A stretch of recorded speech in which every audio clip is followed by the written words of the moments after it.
se ve como una diferenciación, es decir, aquí convertir el agua en sangre convertir agua limpia del río en sangre es una señal ya más fuerte, es decir, ya estamos, o sea, a la primera, segunda oportunidad, la tercera ya es contundente. Entonces, aquí lo que va a suceder después es que con todo y eso, pues la reacción de Moisés, yo digo, yo me pongo a pensar, debió haber sido, o sea, en su parte humana, claro, debió haber muchas cosas deben estar pasando por su cabeza, porque lo que le dice, no, pero es que yo no puedo hablar bien, o sea, dice, entonces dijo Moisés a Jehová, pero ay Señor, nunca he sido hombre fácil de palabra, o sea, yo no sé cómo voy a hablar, cómo voy a decir, es más, es que yo hasta tengo problemas para hablar, tardo en la lengua, entonces, ¿cómo? Porque soy tardo en el habla y torpe en la lengua, o sea, ¿cómo me va a mandar a mí que yo no tengo la fluidez? ¿Cómo lo voy a convencer? O sea, por más que pase todo esto. Y aquí viene una respuesta bien bonita porque entonces le dice, ¿quién le dio boca al hombre? ¿O quién hizo al mudo y al sordo y al que ve y al ciego? ¿No soy yo Jehová? Ahora pues ve, yo estaré en tu boca y te enseñaré lo que hayas de hablar. Entonces en último le está diciendo, ahí sí, aquí vemos como esa analogía que nosotros a veces utilizamos de ser el canal perfecto, ¿no? Usted vaya que yo voy con usted y a través de usted yo voy a hablar, yo estaré en tu boca y te enseñaré lo que hayas de hablar. Entonces, claro, debe haber sentido angustia de todas maneras, porque es que el reto era, o sea, se iba a enfrentar a los egipcios y al faraón. Y le dice, pero es que yo, ¿cómo hago? O sea, yo no sé ni siquiera hablar, yo no sé ni qué le voy a decir. No, tranquilo, ¿quién le dio al hombre la boca? Pues yo voy a estar ahí y yo estaré en tu boca y te enseñaré lo que hayas ¿A de qué hablar. grupos de personas de pronto es probable que Entonces, bueno, aquí, pues Moisés obviamente ya, pues acepta la misión y se dirige obviamente con su suegro y pues le pide permiso obviamente para poder ir eh, a Egipto. Y pues él le dice, pues listo, pues ve en paz, esa es la misión que tienes que hacer, si es lo que te corresponde, si es lo que Dios te ha dicho que hagas, pues la bendición, ve en paz y pues que todo salga bien. Y pues se pone en camino. Aquí obviamente pasan algunos elementos más, pero digamos que debido al tiempo vamos a saltarnos un poquito hasta ya los eventos que tienen que ver, pues lo que va a suceder. Entonces, aquí vemos que dijo también Jehová a Moisés, ve y vuelve a Egipto, porque han muerto todos los que procuraban tu muerte. Y entonces Moisés tomó a su mujer, sus hijos y los puso sobre un asno, volvió nuevamente a Egipto, y dijo Jehová a Moisés, cuando hayas vuelto a Egipto, mira que hagas delante del faraón todas las maravillas que se ha puesto en tu mano, pero yo endureceré su corazón de modo que no dejará ir al pueblo. Y dirás al faraón, Jehová ha dicho así, Israel es mi hijo, mi primogénito, yo te he dicho que dejes ir a mi hijo para que me sirva, mas no has querido dejarlo ir, he aquí yo voy a matar a tu hijo, tu primogénito. Aquí vemos que lo que sucede es que Moisés va efectivamente, va a ir a hablar con el faraón, vemos el pesito que me salté, qué pena, me voy a devolver a este punto, luego él va para Egipto, habla con el faraón la primera vez, pero el faraón le dice, venga, pero usted cómo así, ¿quién es ese Jehová? ¿Usted de quién me está hablando? Yo no conozco a ningún Jehová, yo no voy a dejar salir a nadie, ¿cómo se le ocurre? Si estos son los que están trabajando, pues, están bajo mi mandato, no. Entonces lo que le va a decir es no y no va a reconocer pues no va a reconocer lo que le está diciendo Moisés. Lo que va a pasar en ese momento es que entonces el faraón, lejos de escucharlo, al contrario, les pone más castigos y le pone más presión a los israelitas, se va a portar todavía más duro con ellos, le incrementa todavía la carga, a un grado tal que incluso da la orden de que ellos les daban paja para hacer los ladrillos, se va a decir, no, pues ahora no, que vayan y consigan la paja, igual tengan que hacer los ladrillos, igual tienen que trabajar, igual los van a castigar, o sea, en lugar de facilitar las cosas se fueron complicando más. Eso es en el capítulo 5 del Éxodo. Entonces los capataces, incluso la gente le dice a Seba y le dice a Moisés, oiga, venga, pero ¿qué está, o sea, ¿qué fue lo que usted hizo? Porque en lugar de facilitar las cosas se complicaron más.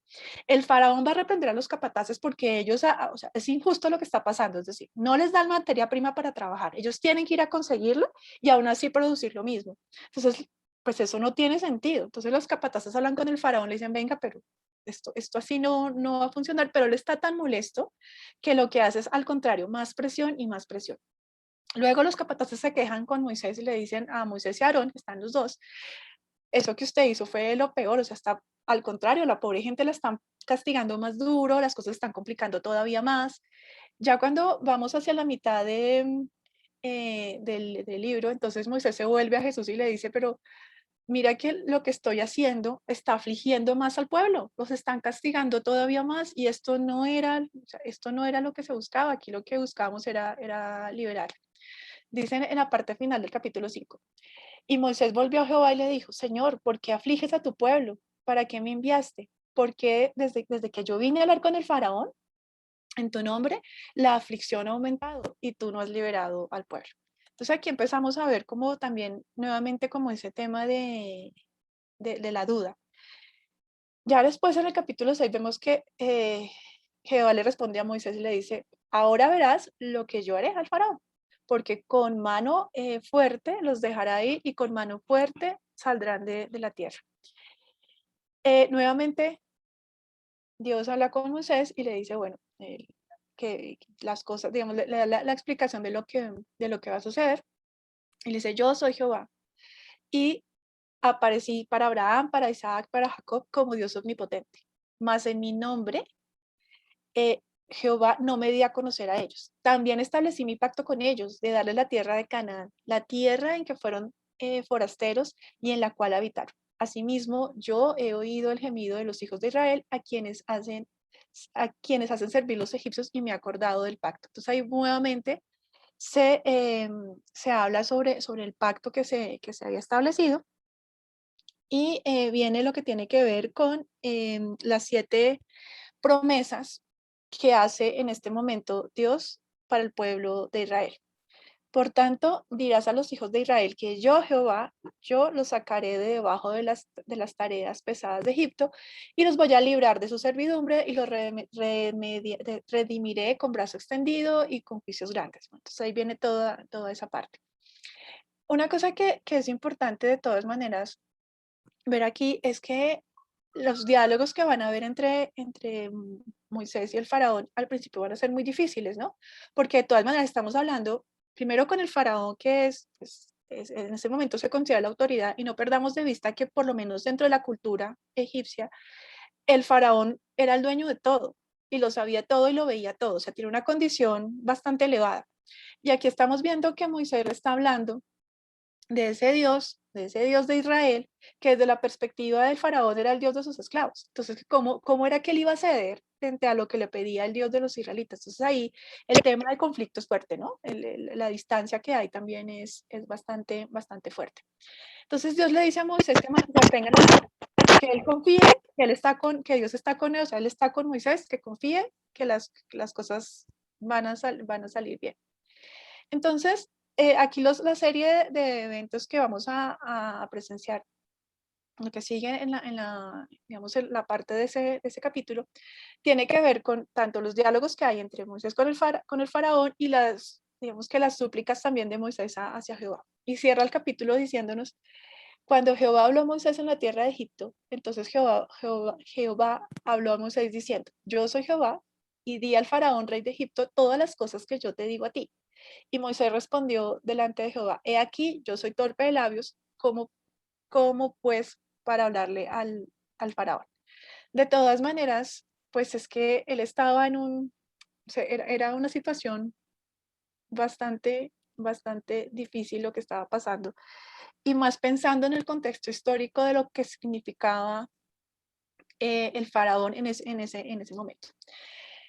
Ahora vamos a ir un poquito más adelante y lo que tiene que ver justamente con bueno, aquí está la parte de las promesas que me quedé, lo que tiene que ver con las 7 plagas, las famosas plagas, los milagros, las plagas ante el faraón. Entonces, cuando ya vamos a ver que ya Dios le explica el plan nuevamente a Moisés de qué es lo que va a pasar, le dice, mira, yo te he constituido Dios, pues, vas a hablar, bueno, vas a ir a hablar con el faraón y le vas a decir las cosas que yo te mandé. Entonces aquí es donde vemos ese reto que empieza a suceder, en el sentido de que las pruebas que le muestra Moisés y el faraón llama a sus magos para que hagan lo mismo. Entonces ahí vemos también esa soberbia por parte del faraón, en el sentido de decirle, mira, es que lo que usted está haciendo es a la larga nos, pues yo, aquí también mis magos lo pueden hacer, aquí también hay gente que lo puede hacer. Entonces sigue con su corazón endurecido y lejos de reconocer realmente la, digamos, la majestad de Dios. Entonces llama a sus sabios, a sus hechiceros les pide que repliquen exactamente lo mismo que está haciendo Moisés. Entonces Dios manda a Moisés advertir al faraón sobre la venida de la primera plaga. Entonces ahí le dice justamente lo que va a pasar, que por favor deje ir a su pueblo a hacer la adoración, porque si no, entonces va a venir esa primera plaga y pues por las buenas, ¿no? La idea es que haga, que entienda, que vea las cosas y que pues los deje salir. Sin embargo, pues eso no va a ser así. Entonces vamos a ver aquí toda la serie, las narraciones que tienen que ver con cada una de las plagas, famosas plagas de Egipto. Entonces, que ahí está pues, la conversión de agua en sangre, que si ustedes recuerdan era la tercera prueba que le había dado Jesús a Moisés. Luego la invasión de las ranas, los piojos, las moscas, la peste de ganado, úlceras, la lluvia de fuego, el granizo, langostas y saltamontes y las tinieblas. Hasta ahí. Ya miramos la última. Eso es una serie de eventos que, digamos que en el Éxodo están contados con bastante detalle, cada uno, y que también han dado lugar a que muchos investigadores, digamos que traten de mirar, de entender cómo fue que eso pudo pasar y si existe alguna explicación científica, ¿no? Para cada una de ellas. Y ustedes podrán ver en la literatura y en incluso documentales que se han esforzado por tratar de validar si eso realmente sucedió y como que si eso hubiese sido natural hubiese sido muy complicado. Pero aquí lo que estamos viendo desde el punto de vista del relato es cómo es esta idea del faraón de ser el que controla todo, lo sabe todo, a un nivel tal que los egipcios pensaban que los faraones controlaban el día y la noche, el movimiento de los planetas, sabían lo que pensaban todas las personas, eran o sea, dueños de todo. Entonces está poniendo como en ese balance, ¿no? Entre este faraón y su poderío y la idea del Dios de los israelitas a este nivel, ¿no? A un nivel tan alto de cada una de esas situaciones que se van a ir viviendo.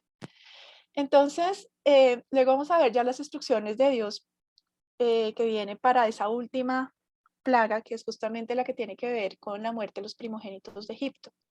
Entonces, es una plaga, dice el relato, que va a caer sobre el faraón y sobre Egipto, después de la cual los va a dejar ir.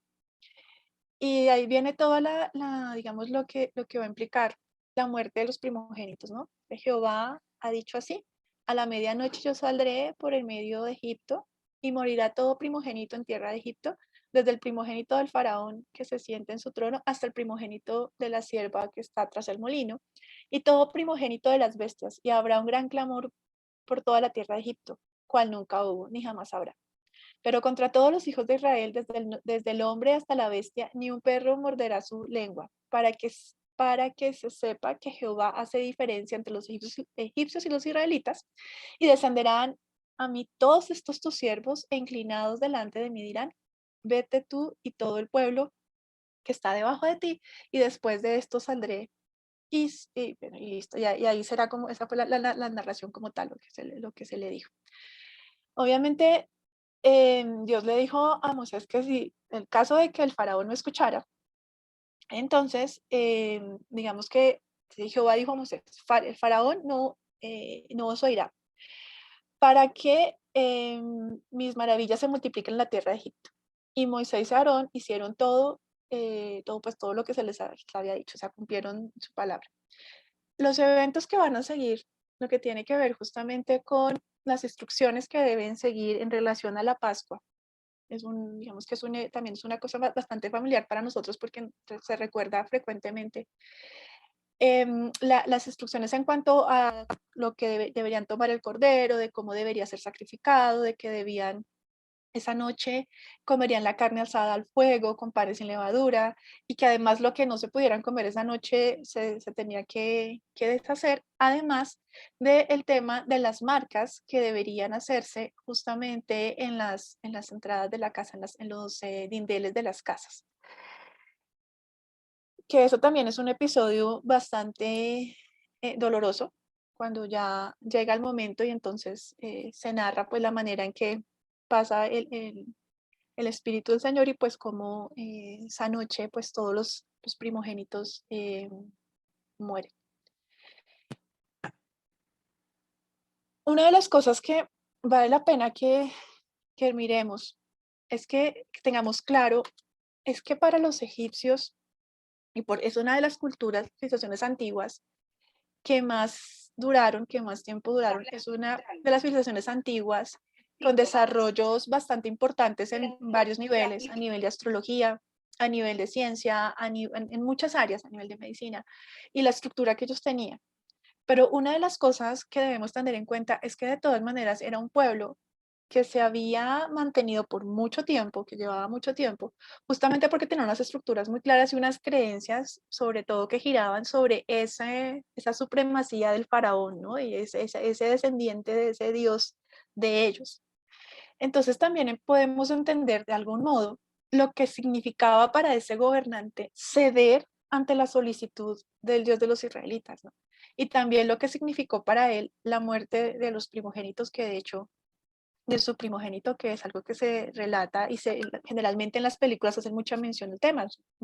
Eso es un golpe muy, muy fuerte.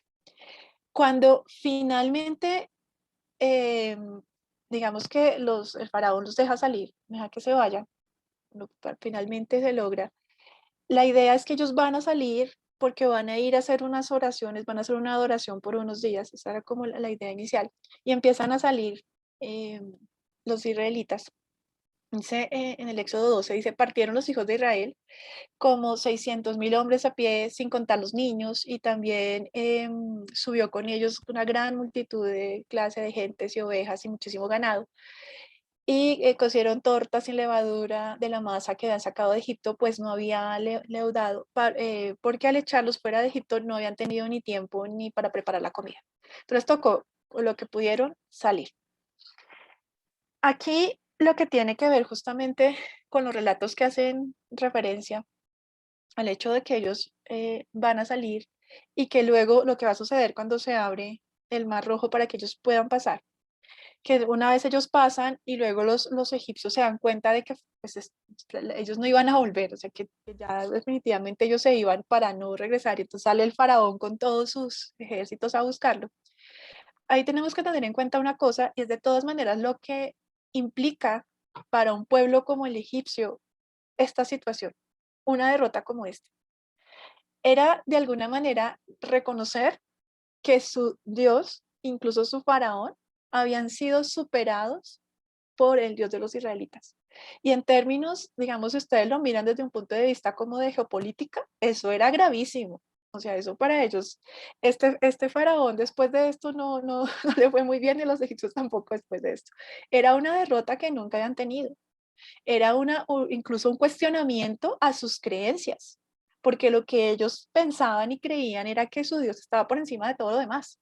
Y aquí era una prueba clara y evidente de que eso no había sido así, que el Dios de los israelitas había superado, había prometido, había cumplido y superado al de ellos. Entonces ya no tanto como desde el punto de vista, digamos, espiritual, sino desde el punto de vista de lo que es la política, digámoslo así, en ese contexto, pues es un golpe muy fuerte, tanto para el mismo faraón como para el pueblo egipcio.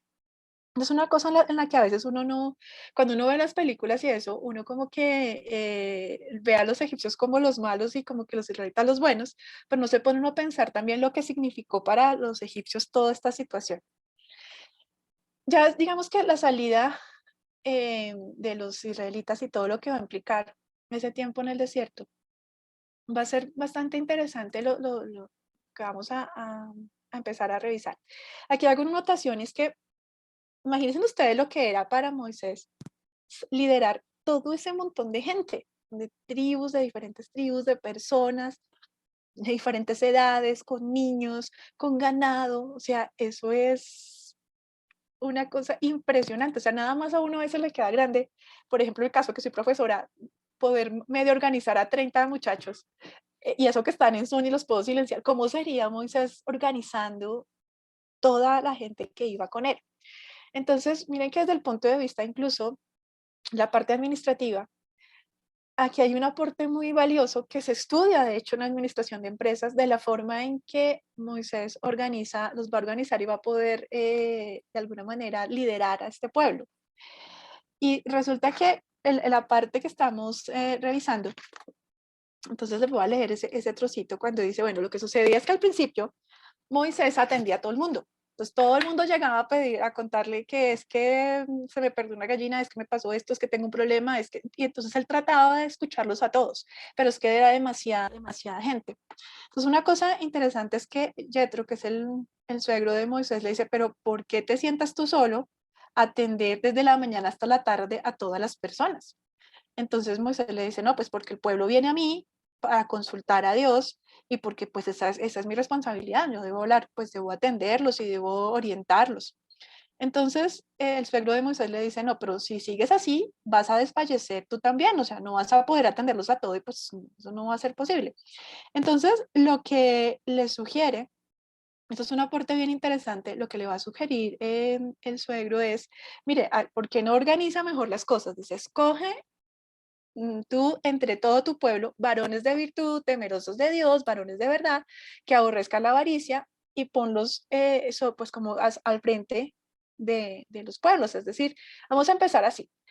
Entre 1000, por cada 1000 vamos a poner un jefe.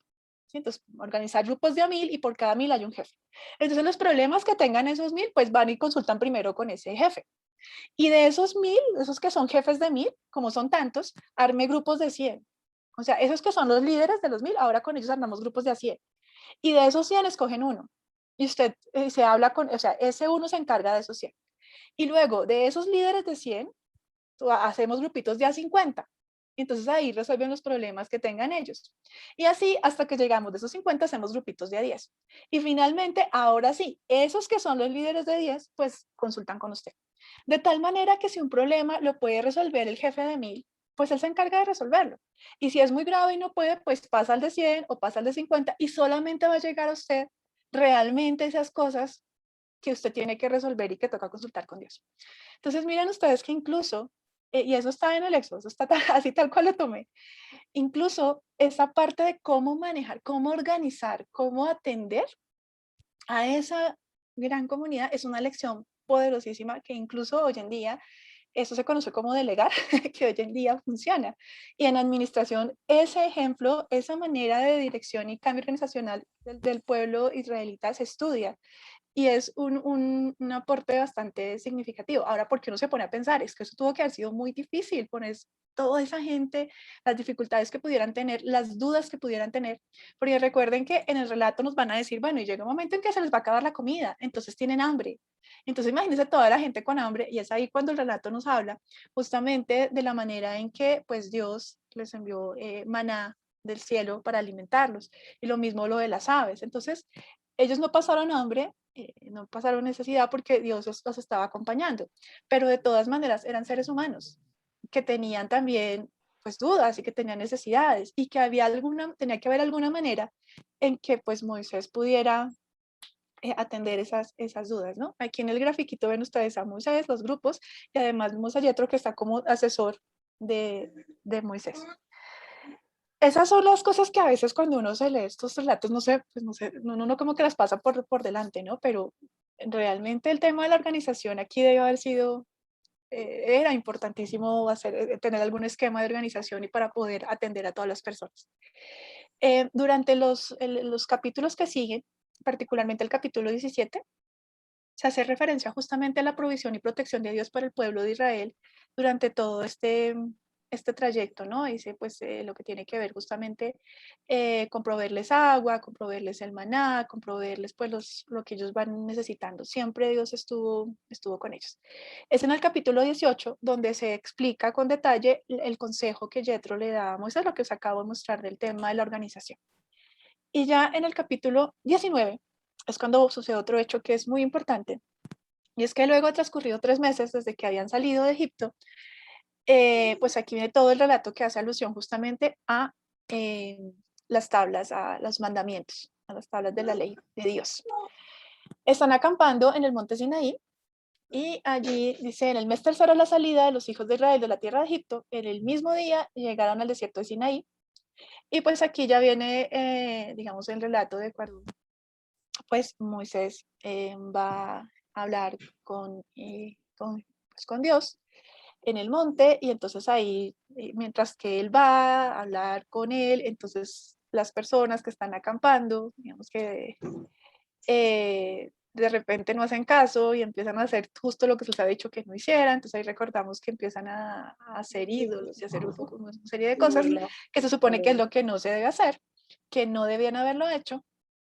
Luego en el relato nos dicen y que cuando ya Moisés pues regresa, eh, tenemos entonces que trae consigo, dice, según la tradición bíblica, Moisés subió a dicho monte a recibir las tablas de la ley, estuvo en Sinaí durante 40 días, hasta que recibió de Dios, ya sea de hecho o bien de inspiración divina, 2 tablas de piedra escritas con su dedo.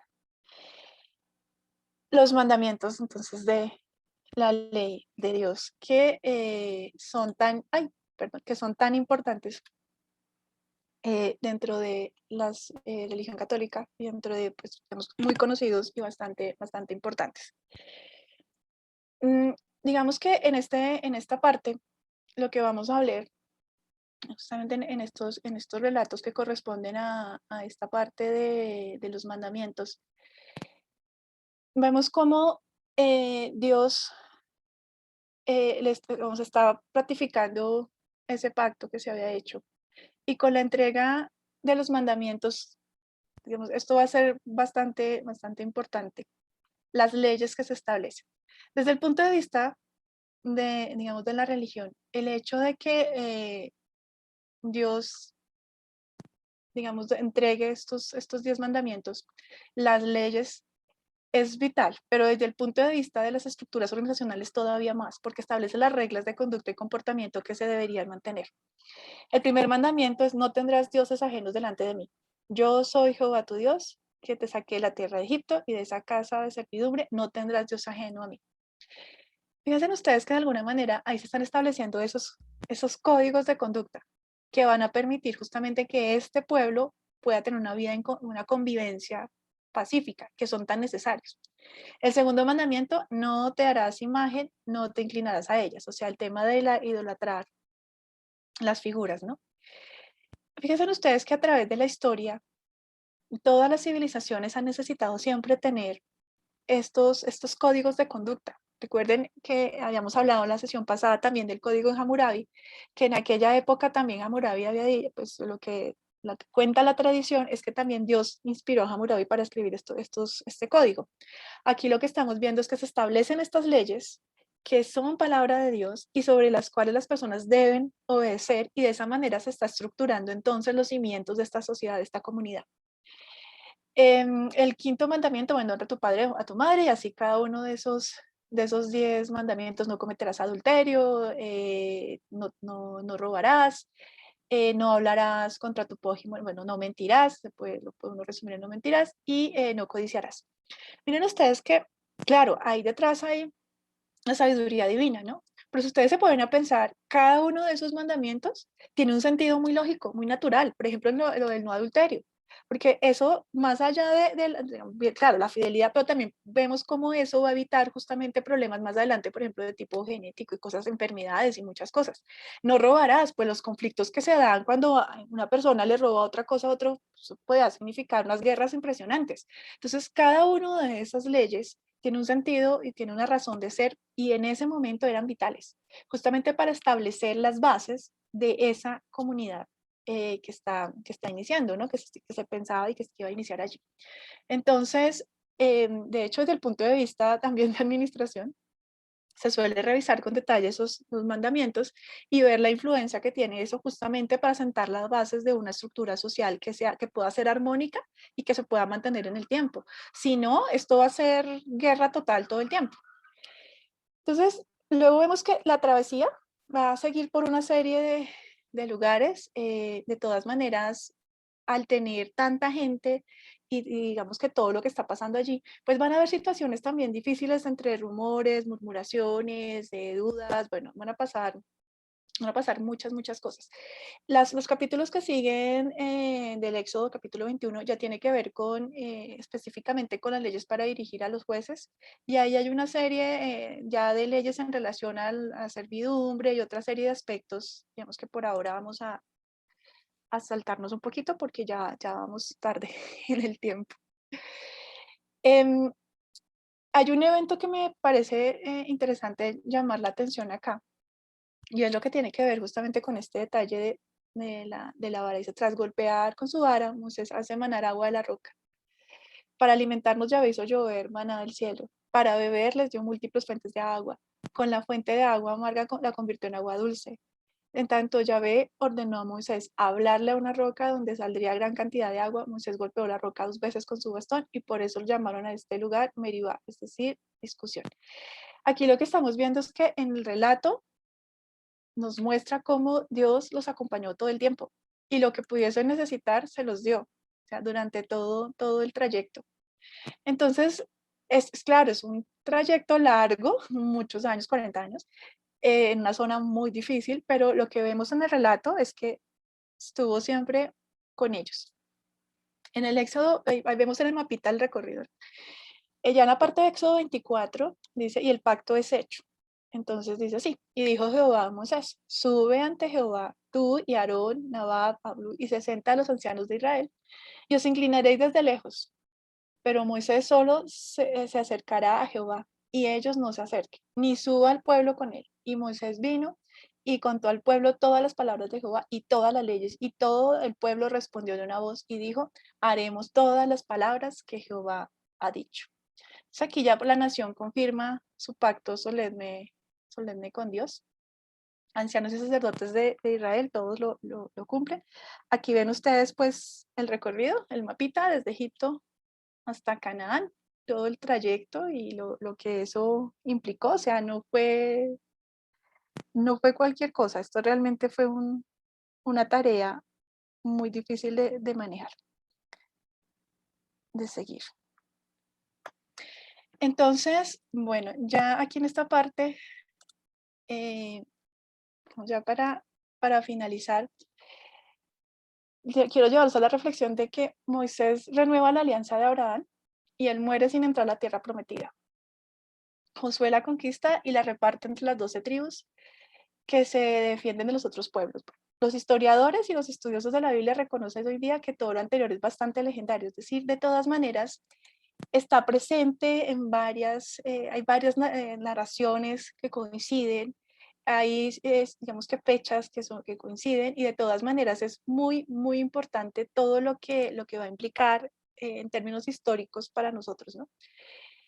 No está claro que todos los hebreos hubiesen estado en Egipto, ni siquiera, pues el tema de las conquistas también es otra cosa que como que no es tan claro si realmente la cosa fue así, pero de todas maneras sí hay evidencia de que buena parte de las narraciones que se encuentran en el Éxodo coinciden y hay digamos, alguna evidencia que permite verificar parte.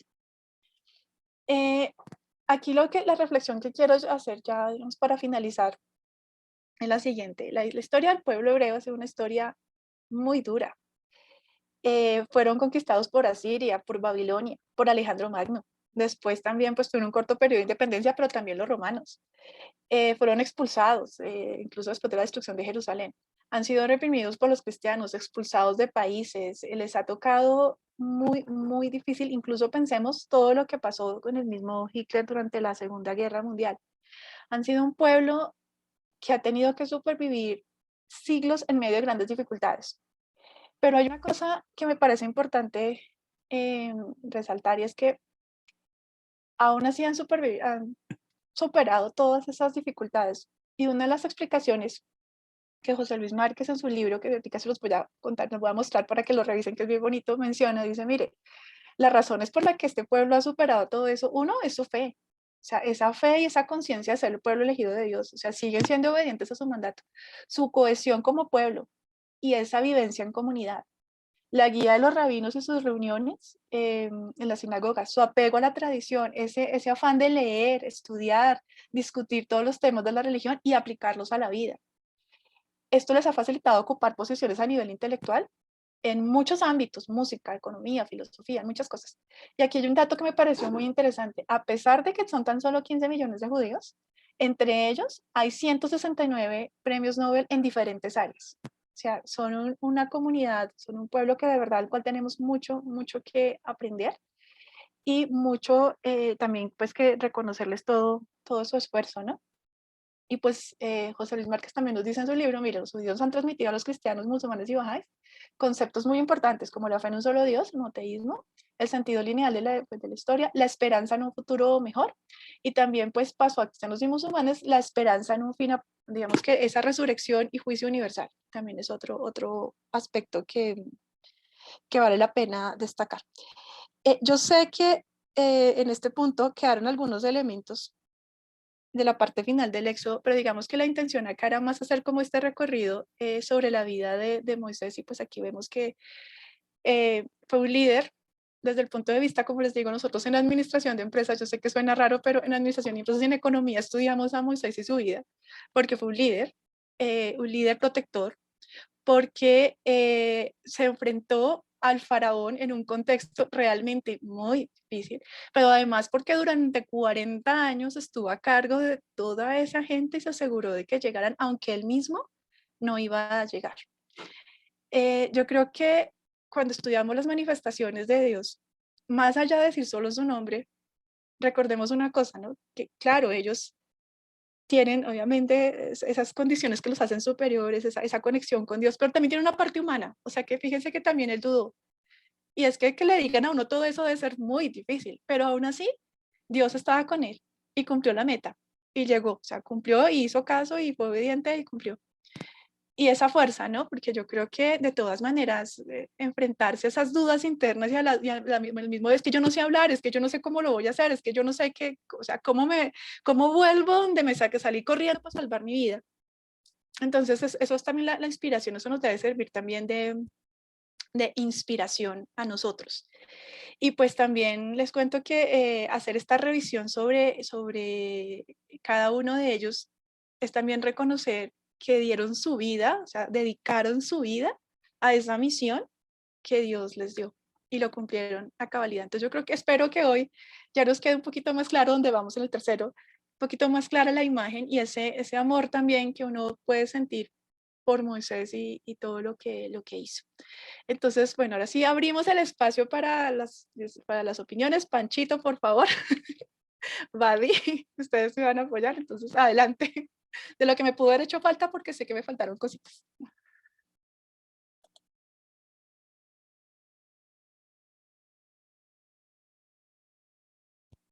No se escucha a nadie.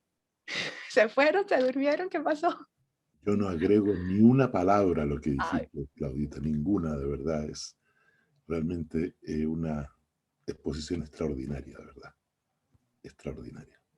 No agrego nada. Panchito, gracias. Le sacaste un 7, un día en Colombia. Sí. Preguntas, amigos míos. ¿Alguien, amigas, amigos? Preguntas. ¿Alguien quiere decirle algo a la Claudia?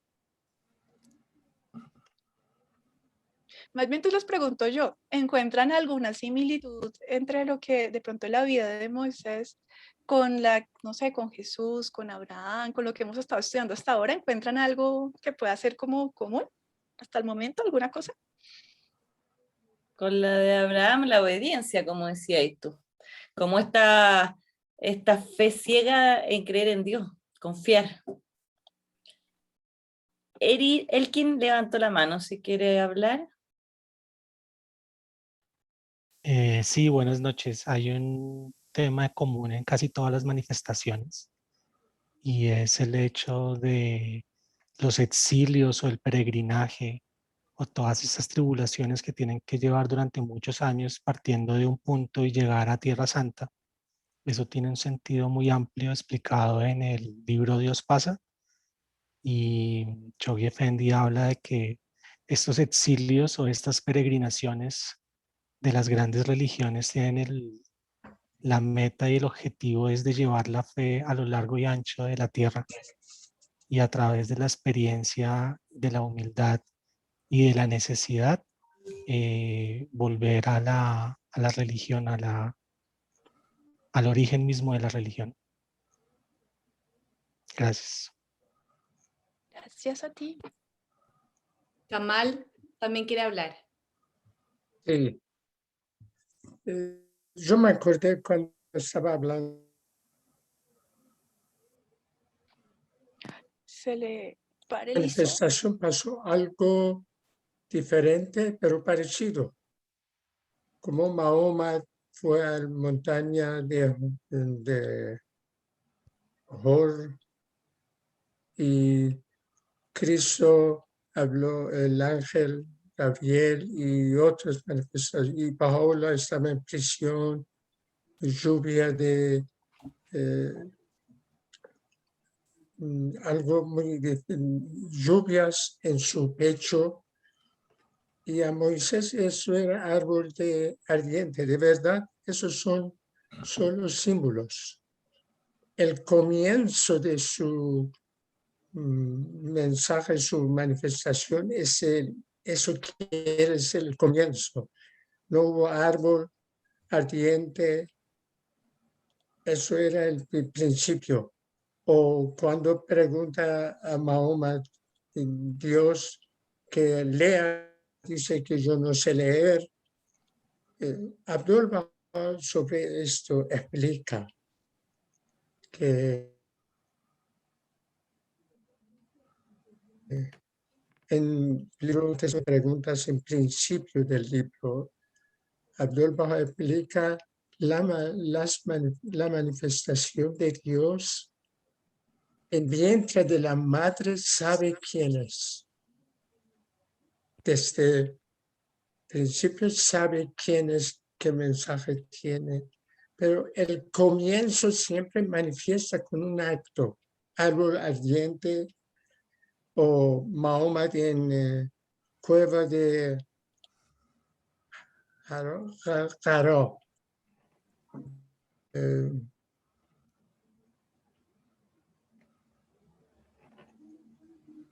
Jaro. Y que las sensaciones es el día de declaración. Empieza su misión.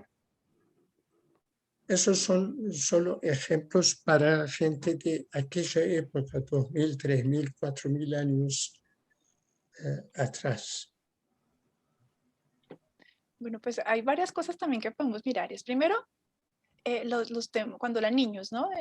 La situación como niños también, el hecho de sobrevivir. Fíjense que tanto Moisés como Jesús sobrevivieron a una masacre, porque en el caso de Moisés, la orden era, hay que ahogar a los niños. Y recuerden que cuando Jesús también hay un tema de que cuando se enteran que van a ser el niño, la orden es también que hay que matarlos, ¿no? Entonces es una primera similitud, por lo menos entre ellos dos. La otra, fíjense una cosa, lo que tiene que ver con los alimentos. En ambos relatos, en Jesús y también en Moisés, vamos a ver el tema de los milagros asociados a los alimentos, al vino, al pan, a cosas por el estilo, pero tal vez lo más importante es que ambos vienen con una misión de salvarnos de esa esclavitud, ¿no? Así sea en el caso de Moisés real, en el otro más simbólica, pero digamos que tanto Jesús como Moisés vienen a liberarnos de una esclavitud, fueron como mediadores en ambos casos. Y pues fíjense que de todas maneras Moisés había sido educado y había crecido en Egipto, entonces tuvo que volver a su tierra y pues obviamente no fue reconocido pues evidentemente por los egipcios, ¿no? Entonces, yo creo que es bien interesante también empezar a mirar esos elementos que son como comunes por ahora. Ya más adelante iremos viendo en los próximos capítulos del siguiente Krishna qué más vamos encontrando así. Hay más elementos, pero por ahora quería como resaltar esos dos aspectos que me parecían importantes. Panchito, dime. Mira, yo encuentro que también hay una similitud con lo que está pasando hoy. Sí. Muy grande. Ahí se habla de las plagas de Egipto, ¿verdad? Hoy también tenemos plagas en el mundo entero, que son también como una reacción ante la forma en que el hombre ha conducido la vida, como ha tratado el planeta. Estamos en una, yo te diría, Claudita, en una plaga brutal de desertificación del mundo. O sea, cómo avanzan los desiertos en el mundo, concretamente aquí en Chile, es impresionante. El smog en las grandes ciudades. Vemos, por ejemplo, el tratamiento que hay hacia los océanos, cómo hemos destruido la vida en los océanos. Y así como eso podríamos citar un montón de plagas, la pandemia que tenemos ahora. Son plagas, como también las hubo en la época de Moisés, las pestes que hubieron en aquella época. Hay historiadores muy avesados, de verdad, que describen que siempre que ha habido un cambio de ciclo en la historia humana, se han producido estas plagas en la humanidad, siempre. Si pensamos, por ejemplo, nosotros en la época de los aztecas, Guatemala tenía 17 millones de habitantes en aquella época y también estaban en una situación crítica brutal contra la naturaleza, cómo la naturaleza se les volvió en contra. Hay un dicho muy interesante que dice que Dios perdona siempre, el hombre a veces, la naturaleza jamás. La naturaleza no perdona. Y hoy vemos que uno de los peores ataques que tiene la humanidad, aparte que la más grande en este momento es invisible, que es la pandemia del COVID, que ha puesto de rodillas a la humanidad y que no sirven para nada los misiles ni las bombas. No se puede atacar esa pandemia del COVID en el mundo, pero está produciendo desastre, una plaga. La escasez de agua en el mundo. Muchos se atreven a decir que la próxima guerra en el mundo es por el agua. Entonces estamos ante muchas plagas también nosotros hoy en día. ¿Por qué? Porque cuando, como dice Baha'u'lláh, cuando el hombre sobrepasa los límites de la moderación, cuando los sobrepasa, el hombre se vuelve peor que una bestia y va derecho hacia su propia autodestrucción cuando sobrepasa los límites de la moderación. Creo que en eso hay una similitud muy grande entre la época de Moisés con la que nosotros estamos viviendo hoy. Muy grande, muy grande. La irreligiosidad del mundo de hoy. Sí. La falta de la ética, de la moral, de la ruina espiritual de la humanidad, no sé, estamos atacados por todas partes hoy en día, por todas partes. Entonces yo creo que todos estos cambios de ciclos, que en este caso hablamos de un nuevo ciclo que ha iniciado la humanidad hace 178 años atrás, se ve un proceso de destrucción muy grande en el mundo. Hay otro que es de construcción, pero todavía es muy pequeño. Pero el de destrucción avanza de una forma lamentablemente muy acelerada. Estamos en un momento además extraordinario hoy, gracias a la pandemia, de poder observarnos cada uno a sí mismo. ¿Qué estamos haciendo con nuestra vida? ¿Qué estamos haciendo? ¿Somos semillas de la nueva humanidad? ¿Estamos trayendo algún remedio para los problemas del mundo? Yo creo que la nueva humanidad que están haciendo no acepta a nada que venga del mundo viejo, nada. El materialismo, el egocentrismo, la dominación, el consumismo, todo eso, nada será aceptado en la nueva humanidad. Y la pregunta no se la va a hacer nadie a nadie, se la tiene que hacer uno mismo. ¿Estoy invitado yo a la nueva humanidad? Y esa respuesta la tiene que responder uno mismo. Si está dispuesto a dar el paso de dejar atrás viejas tradiciones que hoy no suponen ningún avance, sino que más bien un estancamiento para la humanidad. Seguir viviendo imitando a los antepasados. Seguir en esta carrera brutal que estamos hoy del materialismo, del egocentrismo, de una corrupción que es otra plaga en el mundo de hoy, eso es lo que tenemos que decidir cada uno de nosotros. Ya no podemos vivir como espectadores, o somos de un lado o somos del otro lado. No se puede estar en los dos a la vez. Y esa es la elección que tiene que hacer hoy cada ser humano para eliminar estas plagas de las cuales todos estamos siendo afectados. Por eso que yo veo mucha similitud al escucharte con lo que estamos viviendo hoy, Claudita. Gracias, Panchito.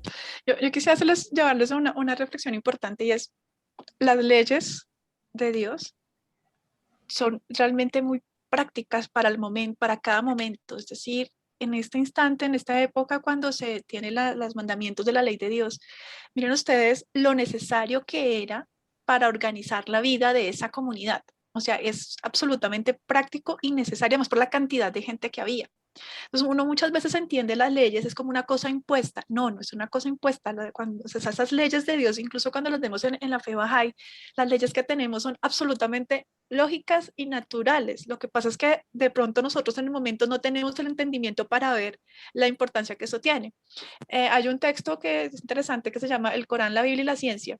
Y en ese texto justamente revisan lo que tiene que ver con los mandamientos de la ley de Dios, y lo que dice: mire, eso, hoy la ciencia dice, eso era necesario, por el tema del no adulterio, el de no robar, no codiciarás, todo eso permitió consolidar una estructura social que iba a prevalecer en el tiempo. Pero no era una cosa de capricho ni de imposición, era porque era necesario. O sea, la sabiduría de Dios en ese momento, aunque las personas no tenían ni idea de lo que eso implicaba, y pues en un principio iban a obedecer simplemente porque Dios lo decía, hay una sabiduría muy profunda en esas leyes y son absolutamente necesarias. O sea, no hay cosa más práctica que ello. A veces, por ejemplo, en la fe, nosotros también tenemos unas leyes y de pronto no tenemos todavía digamos, esa capacidad para entender eso por qué o para qué, o a veces simplemente las cumplimos porque sí, pero lo que debemos tener la certeza es que cuando viene de Dios hay una razón muy profunda y muy lógica allí que es importante tener en cuenta. Y lo otro que quería hacer también las reflexiones, miren, incluso todo lo que uno puede aprender, no solamente la obediencia, quizá Inán nos dice la obediencia a la humildad, las manifestaciones de Dios, y Eliana dice que a pesar de las pruebas de Dios, se manifiesta y se les daba pruebas de fe y de amor. Sí, la humildad y la obediencia, la fe, ese amor y este convencimiento por esa tarea que habían tenido. Pero además hay más cosas que aprender, o sea, la forma en que se organizan, la forma en que se comunican, la manera en que organizan, inspiran, incluso la manera en que inspiran. Y de tal forma que trascienden el tiempo. Hoy, 2021, estamos reflexionando sobre Moisés, incluso cuando su vida sucedió en una época donde no había videos, no había YouTube, no había redes sociales, no había nada. Y aún así trasciende su historia y nos sigue inspirando. Entonces también es ese mensaje, ¿no? Esa inspiración, esa fuerza. Yo creo que tal vez la invitación más importante que hacemos, María del Carmen, Carolina, mismo Pancho que nos está acompañando, Badí, que nos está apoyando en este ejercicio, es aprender y estudiar a las manifestaciones de Dios, no simplemente como un nombre que va en una lista, sino ese mensaje que nos deja. Fíjense que cada uno llevó ese testigo un pedacito más, lo recibe y lo lleva un poquito más, y en la medida que la humanidad va teniendo esa capacidad de entender, vamos entendiendo. Una de las cosas que, por ejemplo, de la fe Bahá'í, les cuento, a mí me ha sorprendido gratamente y que confirma lo que pienso y lo que creo, es cuando en un texto alguna vez de Abdul Baha, donde él habla de los pensamientos del corazón, que lo escribió en 1911. Y claro, uno lo puede ver como algo muy poético, uno dice, ay, tan bonito el pensamiento del corazón. Y cuando hoy, el año pasado, 2020, 2021, la ciencia nos dice, sí, es que el corazón tiene neuronas, el corazón piensa. No, es que no hay no, eso no, o sea, sí es bonito, claro que es poético, pero es que en esas palabras hay más que poesía. Hay unas verdades que a veces nos cuesta entender. Pero el objetivo con este tipo de estudios es justamente que empecemos a darnos cuenta que es absolutamente práctico, es absolutamente lógico, hay una sabiduría allí detrás y que cada uno de ellos ofreció su vida para que nosotros hoy podamos entender, podamos aprender y seguir creciendo. Yo creo que ese es el mensaje más importante de cada uno de cada manifestación, y particularmente hoy, Moisés salvado de las aguas.